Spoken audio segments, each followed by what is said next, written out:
Hey guys, and welcome back. My name is James, and in this video we're going to be exploring this old leather satchel made by the Swiss Army in 1984. It was in really bad state, as you'll see, and we basically brought it back to new, hopefully giving it a new life. And I'll be making off camera a strap to go with it, but more importantly, as I was taking it down, I did take pictures, and I will be uploading a PDF template for you guys to download in case you want to make your own. Hopefully you enjoy this. Let's get started. As you can see, this bag is actually very tired. It was made by someone called Käser or Käser in Rutschelen in Switzerland in 1984. I apologize in advance for my pronunciation of that because I do not know how to pronounce it properly. But as you can see, the leather is old, tired, dried out, and certainly has seen its a fair few good uses. The stitching, as you can see there, is very tired as well, and pretty crummy. It's not looking in good shape, and we're going to do our best to bring it back to life.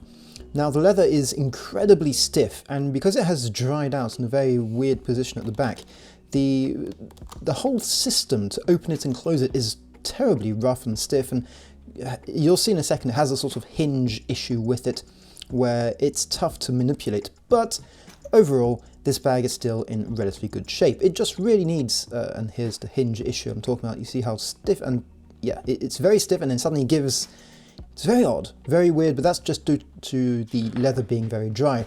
But it is a very good quality leather, and we are going to bring it back to life.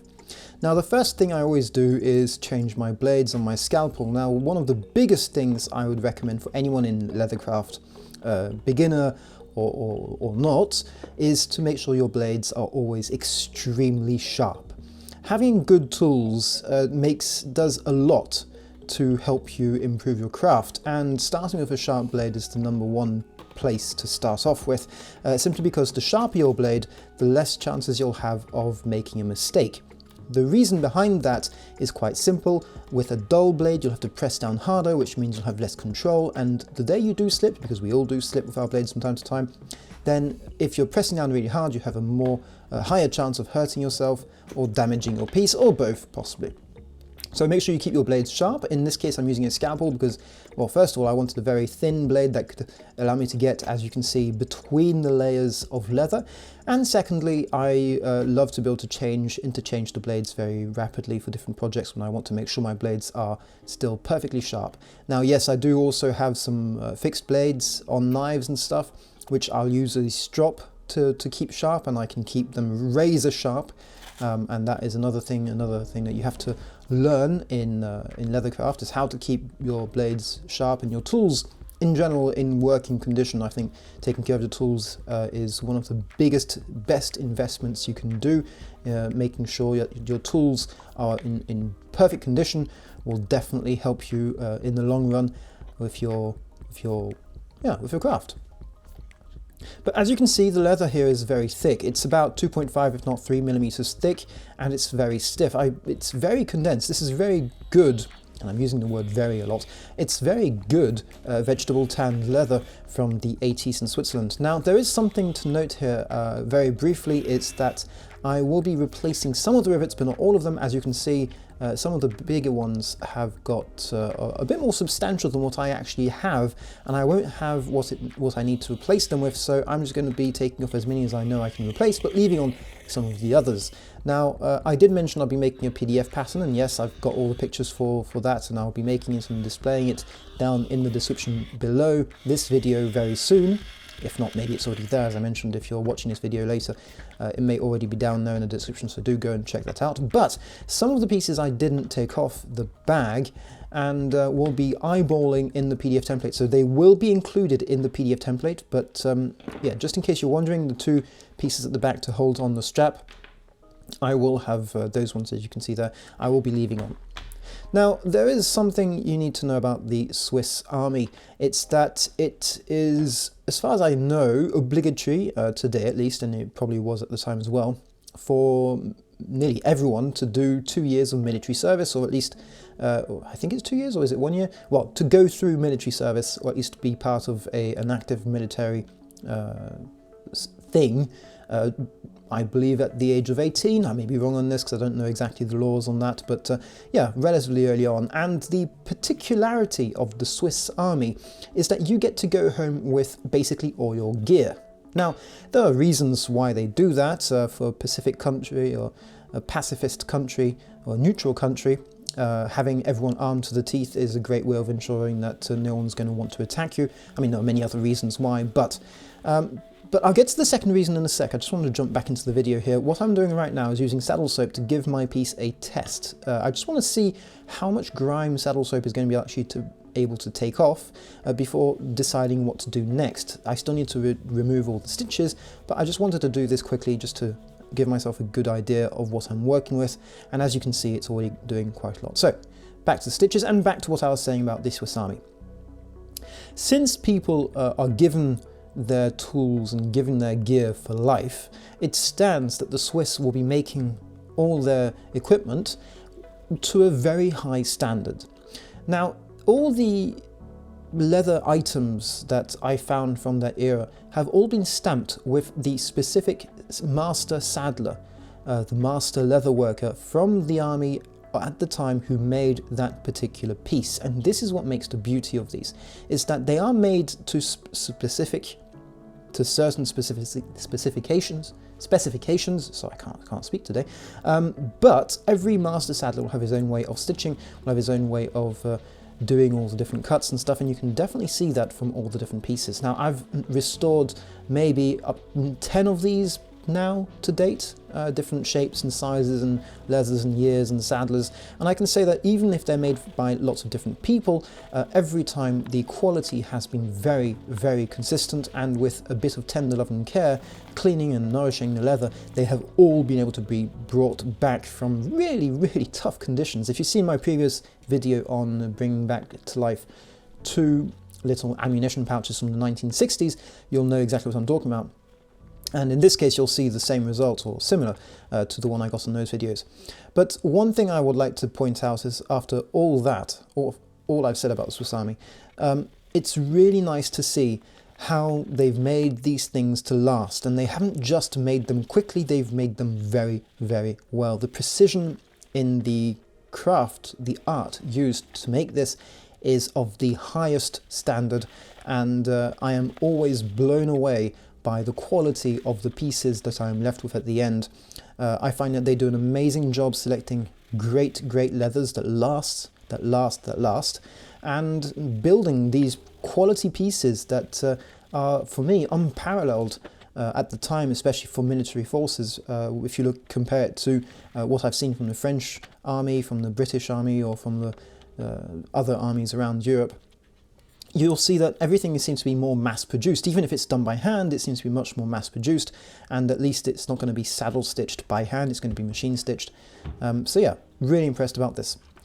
Jumping back quickly to the video, I am using ethanol absolute, so this is alcohol, pure alcohol, for those who don't know. After using the saddle soap, using the alcohol here will do 2 things. First of all, it will help remove some of the leftover saddle soap, and secondly, it will continue cleaning very, very deeply that leather. So the saddle soap will actually have several different effects on the leather. First, it will help clean off the grime and the dirt from the surface of the leather. That's the soap part of it for you. But it will also start bringing back some of the natural oils that are present in the leather. Saddle soap does contain a bit of oil, and it does help nourish the leather quite a lot. Now, you're supposed to take it off with a damp cloth once you've applied it, but in my case, since I knew I wanted to give these pieces a thorough clean, I went ahead and used alcohol directly. Now, alcohol will dry out your piece a ton, so you have to be very careful when using it. Don't want to use too much, and you want to be very, very cautious and test it out on a small piece first. As you can see already, the whole front piece here is completely dried out from the alcohol, and you can really see that the leather needs a lot of tender love and care right now. But I've tested this before. I wouldn't necessarily recommend you using something this abrasive or this harsh on your own leathers, and definitely test on a small piece first. I know what I'm doing, so that's why I'm doing this, and I know that this leather will easily stand the test of the alcohol. I didn't do it on the inside, just on the outside to get rid of some of that grime, and I'll be coming back and nourishing it several times afterwards again, so don't worry too much about that.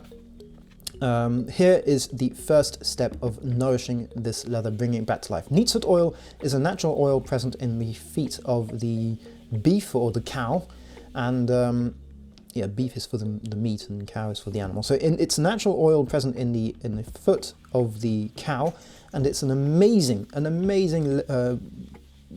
yeah, oil for nourishing leather, especially vegetable tanned leather, if the leather allows you to allows the oils to be absorbed into the pores. This is probably the best thing you can use. Now, as anything, you don't want to use too much, but in this case, the leather was so dry, you can just see the change in color is absolutely drastic. And that just shows you how much that leather needed the oil. I am going ahead and oiling the inside as well. Since these are very thick pieces of leather, I want to make sure that I am saturating or near to saturating my leather with oils and making sure that everything is as pliable and supple as possible. I do want to mention that all of these steps are exactly the same for every single piece of the bag. I'm not showing you everything, otherwise this video would be much longer than it actually is. But bear in mind that anything you see me do to one piece, I'm actually doing to all the pieces, and that includes the different straps and stuff. So even after the oil's been applied, you can still see that there are some areas that are still quite dry. Now, brushing this down with a coarse, I believe this is pig bristle, or I can't remember what it is, but it's a good coarse brush. This will do two things. Several things. First of all, it will remove any surface grime that's left over and pieces and bits that are left over. And secondly, it will help spread any leftover oils, which is always interesting. But thirdly, and this is the most important part, it will, by friction, warm up the top area or the top part of the skin very slightly and help warm up the oils inside and help those oils not only be absorbed better into the leather, into the pores, but also help the oils move around because of the heat. They'll become more liquid, and it will help the leather basically absorb those oils once more even better. Now, my secret weapon for this, which isn't very secret really, but which is the one I use absolutely every time for these projects, which I love, is Saphir Renovateur. Now, there are many different products you could be using at this stage, but I just love Saphir Renovateur. It's one of the more expensive ones, but it's definitely amazing, and you get a lot of use from that tiny pot there. You actually do use it a lot before having to replace it.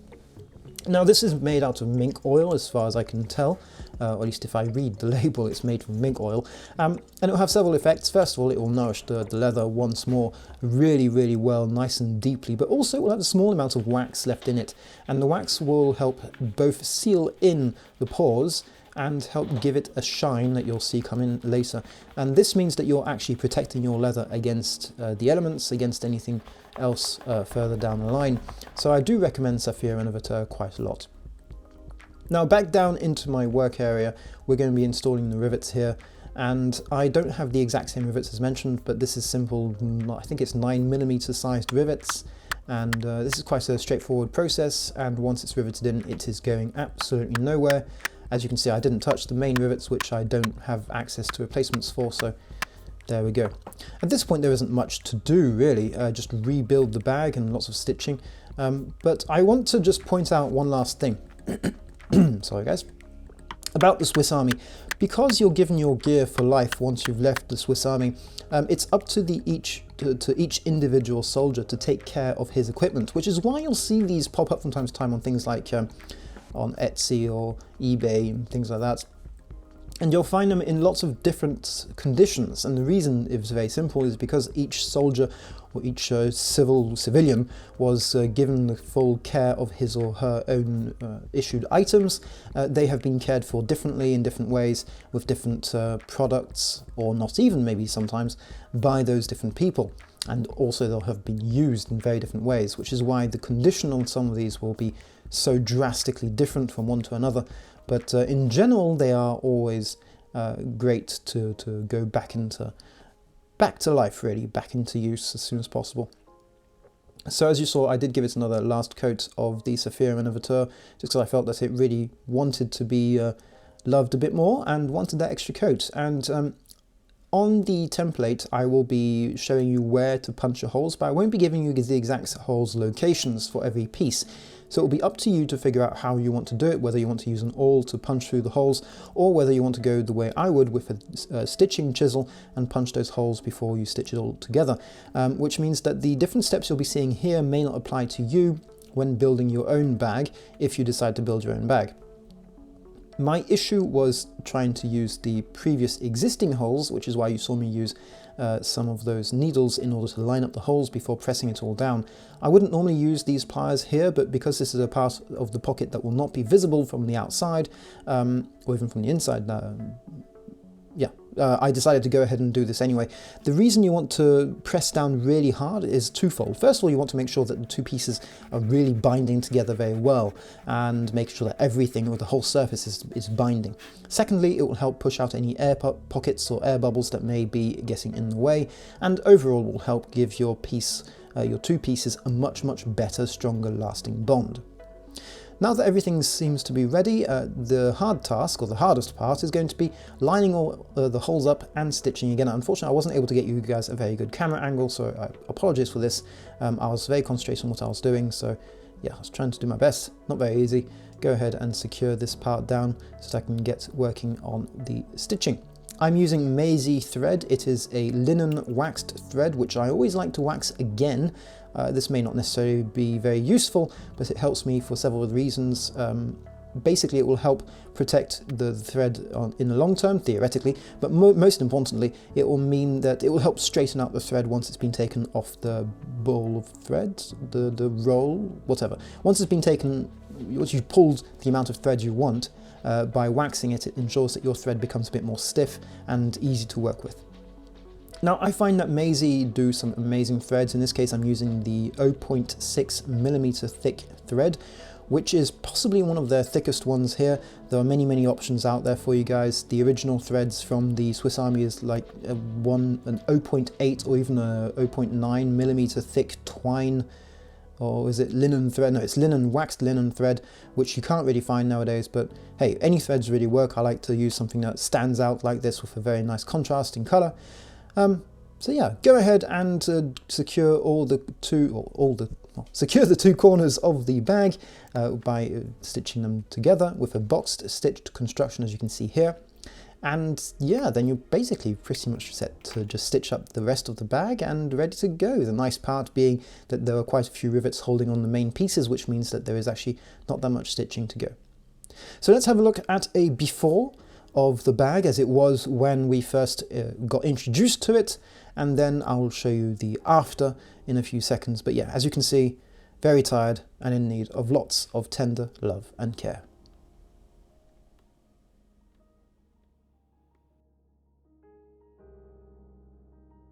As you see, guys, the result in the end turned out really nice. We managed to get this leather from something that was really tired and worn out and dry, and bring it back to something that basically is ready to go again, something that is still alive and kicking. As you can see, the leather is looking gorgeous. It turned out to be some kind of heavily oiled leather on the main body of the bag, which is going to make it sure that it's impervious to rain and elements and will be a great everyday companion. It's a very versatile shape and size, and hopefully someone's going to really enjoy this.